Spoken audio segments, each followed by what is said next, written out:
ओम नमः शिवाय।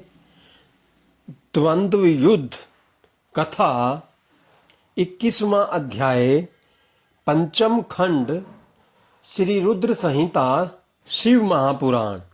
सनत कुमार जी बोले, हे महर्षि, भगवान शिव के गण व उनके दोनों पुत्र गणेश और कार्तिकेय बहुत बलवान, वीर और साहसी थे।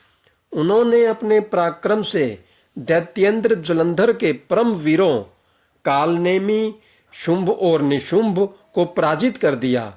असुर सेना डर कर इधर उधर छिप गई। सब दैत्य अपने प्राणों की रक्षा हेतु भागने लगे। यह देखकर असुरराज जलंधर अपने रथ पर बैठकर युद्ध भूमि में आगे की ओर बढ़ने लगा और बड़ी भयानक गर्जना करने लगा। उसकी ललकार सुनकर त्रिलोकीनाथ भगवान शिव के गण भी बढ़ चढ़कर युद्ध करने लगे। असुर सेना और देवताओं की सेनाओं के रथों, हाथी, घोड़े, शंख तथा भेरी से युद्ध भूमि गुंजायमान हो रही थी। दैत्यराज जलंधर ने तब ऐसा एक बाण छोड़ा जिससे चारों ओर कोहरा फैल गया। धरती से आकाश तक सिर्फ एक धुंध ही दिखाई दे रही थी। फिर उसने नंदीश्वर, गणेश, वीरभद्र को एक साथ कई बाण मारकर घायल कर दिया। यह देखकर स्वामी कार्तिकेय को बहुत क्रोध आ गया और उन्होंने असुर राज जलंधर पर अपनी शक्ति चला दी। कार्तिकेय की चलाई गई शक्ति के फलस्वरूप जलंधर धरती पर गिर पड़ा, परंतु गिरते ही वह उठकर खड़ा हो गया और पूरी शक्ति के साथ पुनः युद्ध करने लगा। उसने सबसे पहला प्रहार कार्तिकेय पर ही किया।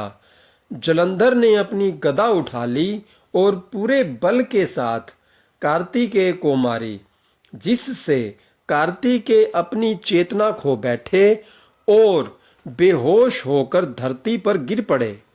यह दृश्य देखकर गणेश और नंदी भी चिंतित हो उठे। तब जलंधर ने उन पर भी गदा से प्रहार किया। गदा के प्रहार से वे दोनों भी मूर्छित होकर पृथ्वी पर गिर गए। तब वीरभद्र जलंधर से युद्ध करने के लिए आगे आए। जलंधर ने उन पर भी अपनी गदा से प्रहार किया, जिससे वीरभद्र का सिर फट गया और रक्त बहने लगा। यह देखकर सभी शिवगण व्याकुल हो गए और डरकर युद्ध भूमि को छोड़कर इधर उधर भागने लगे। ओम नमः शिवाय। हर हर महादेव। जय शिव शंभू। जय भोलेनाथ।